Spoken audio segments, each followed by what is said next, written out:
C'est votre Power Mindset Coach Céline Legault et bienvenue dans le podcast On se parle des vraies affaires parce que tout part de soi. Ici, on invite les femmes à être des Power Ladies. Une Power Lady, c'est une femme qui se tient debout dans sa vérité.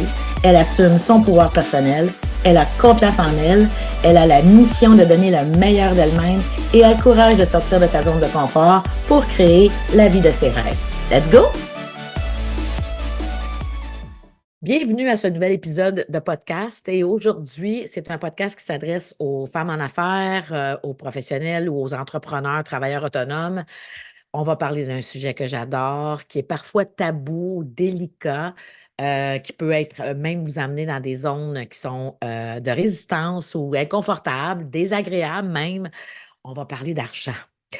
Donc, si tu es fatigué de te sentir fauché, épuisé ou surmené, si tu as l'impression de vivre des montagnes russes, ou si vraiment tu as le feeling présentement d'être coincé dans le même revenu ou que tu as atteint un plateau depuis un bon bout de temps, ben, ce podcast-là, il est pour toi. La seule chose que tu dois faire pour avoir une entreprise qui est profitable et durable, c'est de gérer ton mindset financier. Là, vous allez me dire: «Ah, c'est la seule chose, Céline?» Oui. La plupart d'entre nous, on se lance en affaires, on travaille à notre compte ou on devient des entrepreneurs parce qu'on recherche qu'une seule chose vraiment et c'est la liberté. La liberté de prendre nos propres décisions sur le pourquoi, le comment et avec qui on va travailler, mais également la liberté de choisir nos propres résultats, de ne pas se faire dire quoi faire, mais bien sûr aussi la liberté de fixer nos propres tarifs et d'atteindre des objectifs X de revenus. Donc, ça signifie que si tu t'es saboté ou que tu as une relation qui est malsaine avec l'argent, avant même d'avoir démarré ta business, c'est certain que tu vas amener ça, ce bagage-là, tu vas continuer à le faire dans ton entreprise. Mais sache qu'une fois que tu as changé ton mindset financier, le reste va se mettre en place. N'importe qui peut suivre une stratégie ou rédiger une liste de choses à faire, mais sans un mindset optimal concernant l'argent, vous prenez le risque, en fait, de tomber dans les pièges de la procrastination, du perfectionnisme ou de l'auto-sabotage qui va faire en sorte que vous n'allez pas atteindre vos objectifs financiers. Alors, peu importe depuis quand tu es en affaires ou en business ou encore à quel niveau de revenu tu te retrouves actuellement, que ce soit 100 par mois, 1000, 10 000, 50 000, c'est certain qu'il va y avoir un moment où est-ce que tu vas atteindre un plateau et ça va être un instant où est-ce que tu vas devoir transformer ou optimiser ton mindset financier. On a besoin, je ne connais pas aucune entrepreneur qui n'a pas besoin de continuer à travailler sur des nouveaux blocages d'argent qui apparaissent à chaque niveau d'évolution de son entreprise parce que vous allez voir, dépendamment de votre business, chaque palier que vous allez atteindre un plateau, ça demande une transformation, une poussée de croissance qui va faire en sorte que vous allez devenir une meilleure version de vous-même, si je peux dire comme ça, et que vous allez pouvoir dépasser, challenger en fait ce qui vous bloquait, qui vous empêchait d'atteindre le niveau suivant dans votre business. Alors oui, je travaille sur mon mindset tous les jours, mais lorsqu'il s'agit d'argent, en fait, tôt ou tard, il va y avoir un réveil qui se produit ou qui va devoir se produire à l'intérieur de chacune de nous. Parce qu'il arrive un moment dans la vie où tout entrepreneur, on a envie de tout foutre en l'air, d'abandonner. Parce que quand on démarre son entreprise, souvent, c'est avec une expertise ou un diplôme ou une certification qu'on est allé chercher. On est super fiers, on célèbre, c'est comme «Yes, wouhou!» Mais personne ne nous dit comment mettre une business en place. C'est quelque chose quand on apprend du coaching ou du marketing Mais quand on arrive sur le terrain et qu'on doit faire notre promotion, qu'on doit faire du développement de clientèle, du développement d'affaires et tout ça, c'est une autre ballgame. C'est vraiment, on ne nous enseigne pas ça à l'école. OK? Comment partir une business, comment bien la démarrer, comment mettre des fondations et tout ça, si on a un bon mindset face à l'argent ou pas. Beaucoup de professionnels qui travaillent dans le mieux-être, leur mission, numéro un, c'est d'aider les gens, c'est d'avoir un impact dans la vie des gens, pouvoir être complice de leur transformation. On ne met pas nécessairement, puis d'avoir la liberté, mais pour avoir cette liberté-là, ça prend de l'argent. C'est ça souvent qu'on oublie. Donc, c'est sûr que se partir en affaires, il n'y a personne qui nous a dit vraiment à quel point ça pouvait nous bousculer. Je le dis souvent, c'est le plus grand atelier de développement personnel, c'est d'être entrepreneur, c'est de se lancer dans un contexte d'entrepreneuriat. Ça va nous bousculer, ça va nous faire sortir de notre zone de confort, ça va nous faire faire des tâches, apprendre des choses qu'on veut vraiment pas savoir. Ça finit des fois par toucher aussi notre niveau de confiance en soi. Donc, peut-être que c'est ça que tu vis actuellement, peut-être que tu as un énorme réveil entrepreneurial.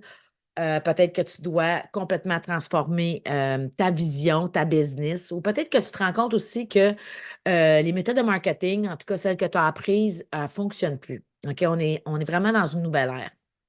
Ou peut-être encore que tu réalises que il y a certaines tâches qui ne te font plus vibrer. Parfois aussi, ça peut être une mauvaise expérience client qui peut être aussi le réveil dont tu as besoin. Il y a tout le temps un élément déclencheur, en fait. Puis quand moi, j'ai décidé de franchir le pas puis de me lancer en tant qu'entrepreneur après 23 ans dans le domaine légal de très grandes firmes montréalaises, puis que j'ai lâché ça, un travail à temps plein garanti ou presque, pour m'en aller faire ma certification de coach professionnel certifié, de devenir une entrepreneur. Ben même si je faisais des pitchs de vente en droit pour des nouveaux clients quand on faisait du PR, j'avais une vague idée de comment j'étais pour aller chercher des clients pour moi, comment j'étais pour faire de l'argent ou tirer parti de vivre de ma passion, en fait, pour créer une entreprise qui était profitable et durable sur le long terme. Je vous avoue que mon entourage, ma famille, mes amis pensaient que j'étais un peu folle, peut-être même délirante, puis que que c'était complètement fou là, de laisser un emploi très bien rémunéré, sécurisant, pour s'en aller dans cette aventure-là. Mais je sentais à l'intérieur de moi que c'est ça qu'il fallait que je fasse. Puis même si je pratiquais la loi de l'attraction, puis que j'étais une des personnes les plus positives que je connaisse, à ce moment-là, j'avais très peu d'argent comme preuve de ma réussite dans mon compte bancaire. Mais il y a eu un moment fatidique, une espèce d'état désagréable, de doute. Peut-être que je ne vais pas y arriver, peut-être que ce n'est pas la voie que je dois suivre. Puis à la simple idée de laisser tomber, même si des fois j'avais envie de tout foutre en l'air, la simple idée de laisser tomber, ça me brisait le cœur. C'est pas compliqué, hein? Ça venait me chercher, ça me rendait triste, ça me brisait le cœur parce que je me voyais comme une femme remplie de potentiel, que sûrement ma réussite, elle se trouvait là, juste au tournant. Là. J'étais à quelques pas, là, juste au coin de la rue. Là. Mais à ce moment-là précis, j'avais l'impression que quelque chose n'allait pas avec moi, puis que ça allait peut-être jamais être mon tour. Peut-être que tu as vécu un de ces moments-là toi-même. Peut-être que tu as l'impression présentement qu'il y a quelque chose qui t'empêche de réussir. Peut-être que tu es bloqué aussi inconsciemment à un certain niveau de revenu en particulier, tu es plafonné. Des fois, on entend ça, je fais le 5 000, ça m'a pris du temps avant de faire le 5 000, puis là, je suis bloquée à 5 000 ou à 7 000, j'arrive pas à aller aux 10 000, j'arrive pas à aller aux 20 000. Souvent, c'est des blocages inconscients. Peut-être que même tu te dis que tu es trop occupé en ce moment pour que l'argent, puis que l'argent, c'est pas si important que ça pour toi. Oh my God, que je l'ai entendu souvent celle-là. Euh, la liberté, l'argent crée la liberté. OK? C'est ce qui permet, en fait, d'avoir cette liberté-là de qualité de vie, mais c'est aussi la liberté de pouvoir déléguer, d'avoir des gens autour de soi. C'est de dire que l'argent n'est pas importante, c'est vraiment une énergie qui représente la valeur des services que tu offres. Donc, mais peut-être que aussi tu as des sentiments qui sont contradictoires à propos de la richesse des gens qui sont riches. Peut-être que tu as peur que ce ne soit pas pour toi. Peut-être que tu as peur que ça te transforme, que ça te change, que ça fasse sortir le pire en toi. Peut-être aussi que tu penses que tu vas devoir, pour faire ce niveau d'argent-là, tu vas devoir faire des choses qui ne sont pas alignées avec tes valeurs profondes. Si présentement tu fais tout ce que tu peux, puis que tu réalises toujours pas les percées financières, que tu sais pertinemment qu'elles sont à ta portée, bien, c'est parce qu'il est temps de faire quelque chose de différent. Tu as besoin d'un reset concernant ta relation à l'argent. Alors, peut-être que tu sous-factures, peut-être que tu surlivres tes services dans ton entreprise, que tu as l'impression d'aller à contre-courant ou que tu ne comprends pas pourquoi tout est si difficile pour toi. Mais aujourd'hui, dans cet épisode-là, j'ai quelques réponses qui pourraient bien t'éclairer. Mais sache en premier que même si je suis une Power Mindset Coach, puis une mentor, sache que je n'ai pas toujours grandi. Je n'ai pas grandi avec une relation qui était saine à l'argent. Mais en découvrant ma combinaison unique d'archétypes financiers sacrés, j'ai constaté l'impact de chacun d'eux. Il y a aussi l'histoire transgénérationnelle de ma famille, l'histoire, la relation à l'argent que les gens de ma famille, de génération en génération, avaient. Avec mes archétypes, mon top 3 de mes archétypes, j'ai pu vraiment miser sur mes forces puis éviter les pièges qui auraient pu me ralentir. J'ai lu une multitude de livres sur les affaires puis le développement personnel et professionnel, mais la plupart d'entre eux ne parlent pas du pourquoi on a autant de résistance face à l'argent. Donc, si tu penses présentement que c'est parce que tu dois faire une nouvelle formation ou que tu dois obtenir un autre certificat d'études ou que tu dois te métamorphoser physiquement ou que tu dois devenir magiquement parfaite avant de pouvoir atteindre les revenus que tu veux, ben je suis là pour te dire que tout ça, ce n'est qu'une illusion. Parce que je peux t'affirmer que ton mindset financier est en fait la prochaine étape cruciale pour toi et ton entreprise. Alors, je veux te partager aujourd'hui 7 signes qui t'indiquent que tu as besoin de transformer et d'optimiser ton mindset financier pour passer au niveau suivant. Signe numéro 1, tu sais que maintenant est ton moment. Chaque année, peut-être que tu te fixes de grands objectifs en pensant que ça va être l'année où tous tes rêves vont enfin se réaliser. Peut-être que tu as même un livre qui est presque rédigé dans ton ordinateur ou peut-être que tu as un programme ou une nouvelle formation qui est prête à être lancée, mais il y a quelque chose qui t'empêche, qui t'arrête. Chaque jour, tu te réveilles, tu as le sentiment que maintenant, c'est le bon moment. Mais actuellement, tes revenus ne correspondent pas à ton intelligence, à ton potentiel, à ton pouvoir, à toute ton expertise que tu peux offrir. Peut-être que tu en as assez d'attendre qu'un miracle se produise ou bien que tu juges que tu es prête à passer au niveau suivant. C'est possible aussi que tu ressentes de la frustration même, peut-être même de la colère. Si aujourd'hui, c'était le bon jour, mais tu as le sentiment que c'est maintenant ou jamais. Je le vois tellement avec toutes les personnes avec lesquelles je travaille, puis moi, je suis là pour t'aider vraiment à réaliser tes objectifs. Le signe numéro 2, c'est que tu es passionné par ce que tu fais, mais l'argent n'est pas encore au rendez-vous. Tu pourrais être habité par le syndrome de l'imposteur en ce moment parce que tu crois que tu tout fais correctement, euh, que tu crois que tu fais tout correctement, mais ça ne fonctionne juste pas.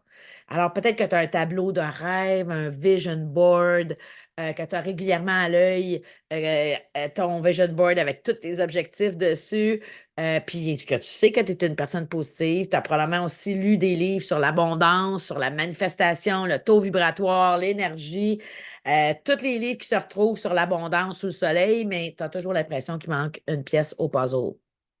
Alors, ça te semble à quelque part à l'intérieur de toi injuste. Puis si tu es honnête avec toi, ça se peut que tu vives possiblement des comportements d'auto-sabotage en ce qui concerne l'argent, mais tu ignores comment les changer. Alors, il n'y a rien d'inquiétant. Sache que c'est vraiment normal. OK? Le signe numéro 3, c'est que tu as de la difficulté à charger ce que tu vaux. OK? Puis tu le sais, tu le crois fermement, sincèrement à l'intérieur de toi que tu vaux tellement plus que ce que tu charges. Alors, le concept de charger ce que tu vaux a pour plusieurs une mauvaise réputation. Parce qu'effectivement, on ne peut pas mettre de prix sur ta valeur ou la transformation, mais en tant qu'être humain, mais je sais que tu as une valeur inestimable. Mais devine quoi, ton entreprise, elle ne l'est pas. En fait, tu devrais nécessairement fixer les tarifs pour tes services, programmes et produits sur la valeur de la transformation que tu offres. OK? Alors, chaque jour, je rencontre des entrepreneurs qui savent qu'elles ne chargent pas suffisamment, mais on dirait qu'elles se sentent impuissantes. Elles ont tellement peur de perdre. Elles sont tellement dans la peur du manque, dans la peur de perdre des clients que se sentent impuissantes à faire quoi que ce soit. Alors, c'est peut-être ton cas. Peut-être que tu entends ces voix-là à l'intérieur de toi ou encore que tu reçois des commentaires comme quoi que tes prix sont trop chers, même lorsque tu sais que tu factures. OK? Alors, quand les gens trouvent que tes prix sont trop chers, souvent c'est parce qu'ils ne voient pas la transformation. C'est peut-être au niveau du message. Alors, puis sache que lorsque tu sous-factures ou que tu surlivres, tu vas attirer énergétiquement des clients du genre qui ne seront jamais satisfaits. OK? Jamais. Ils vont toujours en vouloir plus. Ça ne sera jamais assez. C'est des puits sans fond. Donc, il n'y a rien de plus frustrant que ça. Le signe numéro 4, c'est que tu veux vivre une vie en première classe, une vie VIP que j'appelle, mais tu as le sentiment d'être bloqué en classe économique. OK? Je comprends. Tu en as peut-être marre de compromettre ta qualité de vie. C'est épuisant aussi à avoir à justifier ou à jongler avec chaque dollar. Tu sais, ça serait super agréable de vivre une liberté financière, d'avoir la paix d'esprit, comme quoi tu peux toujours avoir de l'argent, faire plus d'argent de façon constante. C'est possible que tu vois d'autres entrepreneurs augmenter rapidement leurs revenus, puis que tu sois même un peu envieuse, que ce ne soit pas ton tour, c'est normal de l'admettre. Ça ne fait pas de toi une mauvaise personne. Ça fait juste de toi une personne qui est vraie, hein, parce qu'ici, on se parle des vraies affaires. Puis je l'avoue, je l'ai déjà ressenti moi aussi, cette envie-là. Donc, numéro 5, le signe numéro 5, tu sais à l'intérieur de toi que tu as besoin d'un reset concernant l'argent. OK, c'est peut-être pas la première fois que tu t'entends dire à quelqu'un, oui, je sais que je dois travailler ma relation à l'argent. Oui, je sais que j'ai des blocages face à l'argent. OK, j'ai plein de gens avec lesquels je travaille ou même lors de conversations qui me disent, ah, je sais que j'ai des problèmes à l'argent. Ah, je ne peux pas augmenter mes tarifs. Oh my God. Puis là, ils commencent à transpirer juste à l'idée d'augmenter leurs tarifs ou d'avoir à annoncer une hausse de tarifs. C'est très, très, très, très courant. OK? Fait que donc, peut-être que tu traverses des situations où tu ressens un malaise ou que tu commences à transpirer lorsque tu dois parler d'argent à tes clients ou à ton comptable, ou encore tu procrastines concernant l'envoi de tes factures. Une de mes clientes reportait tellement sa facturation, puis c'était inconscient parce qu'elle se mettait plein d'autres priorités, mis à part sa facturation. La facturation était là, mais elle ne les envoyait pas à la fin du mois. Donc, elle priorisait autre chose. Mais je n'ai pas eu le temps parce que j'avais ci, parce que j'avais ça. Mais il y avait un blocage inconscient. Elle reportait tellement sa facturation avec ses clients que c'est ses clients finalement qui communiquaient avec elle pour lui demander d'être facturé. OK? Et ça, c'est pas bon pour une business. OK? C'est vraiment pas bon. Je vois puis j'entends tout le temps des entrepreneurs me dire à quel point elles ont peur ou sont pas à l'aise avec l'argent pour en parler et pour en demander. Tu pourras peut-être même penser que tu n'es pas vraiment doué avec l'argent, mais ce sont juste des croyances limitantes. Puis ça, elles peuvent être transformées parce que tu serais surprise de voir à quel point la manifestation de l'argent peut être une pratique. Il ne s'agit pas ici d'allumer une bougie sous la pleine lune puis de faire des vœux, là. OK, c'est pas ça. Il s'agit plutôt de faire un bilan concret, pratique de tes expériences passées, d'examiner vraiment l'histoire transgénérationnelle face à l'argent, puis de regarder en face toutes les croyances et habitudes que tu as autour de tes finances de l'argent. Parce que quand il n'y a pas d'admission, il n'y a pas de changement. OK? Numéro 6, tu as l'impression que c'est comme si tu repoussais l'argent. Tu as l'impression de repousser l'argent. Est-ce que la seule question que je peux te poser, c'est est-ce que tu as une relation de célébration et d'amour avec l'argent ou si tu as plutôt une relation de manque et d'insécurité avec l'argent? Alors, peut-être que tu sais comment manifester de l'argent rapidement lorsque tu en as vraiment besoin, mais c'est inconscient et ce n'est pas prévisible. Tu ne peux pas quantifier.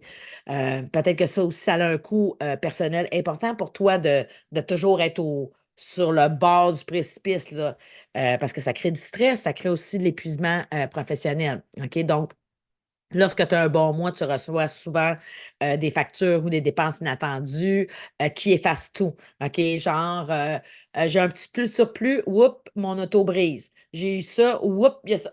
Vous savez, énergétiquement, on peut créer, on peut manifester dans la réalité. Donc, si quand vous faites un bon mois, s'il y a des factures ou des dépenses inattendues, des imprévus qui arrivent, qui font en sorte que finalement vous tombez, ça s'annule, OK? Ça peut être un signe aussi. Donc, tu as l'impression de souvent faire 2 pas en avant puis 1 pas en arrière.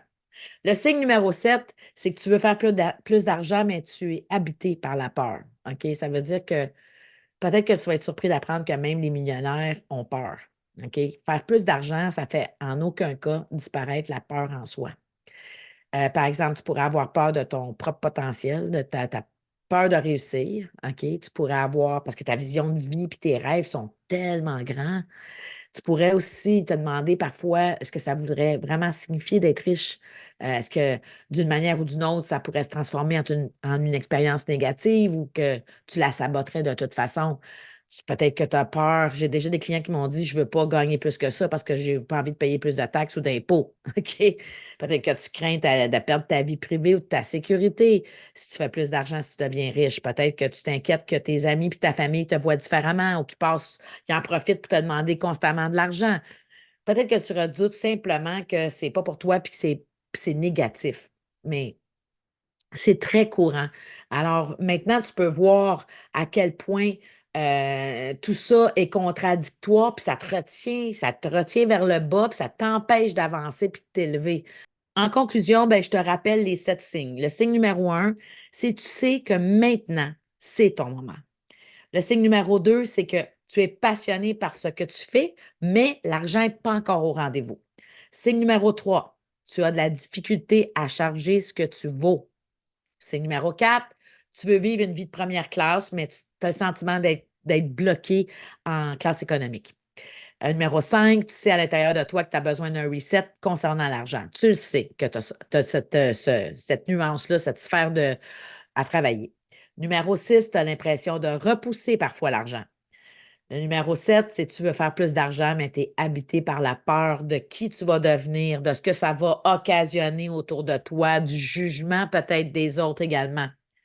Alors, comme tu peux le constater, c'est 7 signes importants qui t'indiquent que tu as besoin de faire un reset ou d'optimiser ton mindset financier. Parce que si tu ne t'adresses pas à ton mindset financier, si tu élèves pas, si tu optimises pas ton mindset financier, tu vas laisser beaucoup d'argent sur la table à cause de tes peurs, à cause de ta procrastination, de perfectionnisme, syndrome d'imposteur ou tes blocages financiers ou des autosabotages. J'espère que ton réveil est en train de se faire présentement. J'espère que tu es vraiment dans un moment où est-ce que tu as ces signes-là, mais qu'au lieu de te sentir découragé, ça t'encourage à passer au prochain niveau parce que c'est le temps d'optimiser ton mindset financier puis de réaliser tes rêves. Parce que chacun de nous a sa propre série de blocages, d'auto-sabotage, mais de force et de talent également. Alors, moi, je suis là vraiment pour t'aider à identifier les tiens, mais surtout à te transformer. Donc, les blocages financiers ne doivent pas te faire dérailler de tes objectifs. Tu peux les accueillir, passer à la création de la vie de tes rêves pour toi et ta famille, mais ça commence par un premier pas qui est d'en prendre pleinement conscience. Alors, c'est pour ça que je voulais te partager ces 7 signes-là.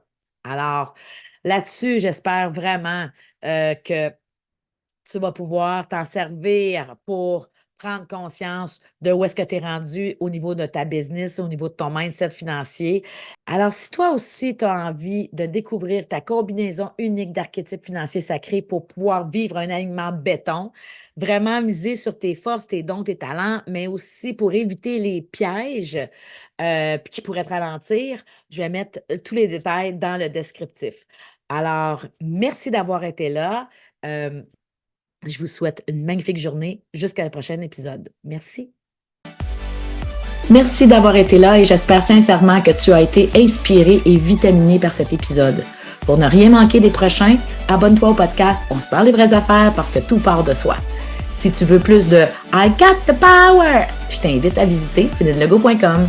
Maintenant, ouvre tes ailes, déploie ton potentiel et rayonne à quel point tu es belle. Je te donne rendez-vous très bientôt, chère Power Lady, et santé à ta vie totalement vitaminée.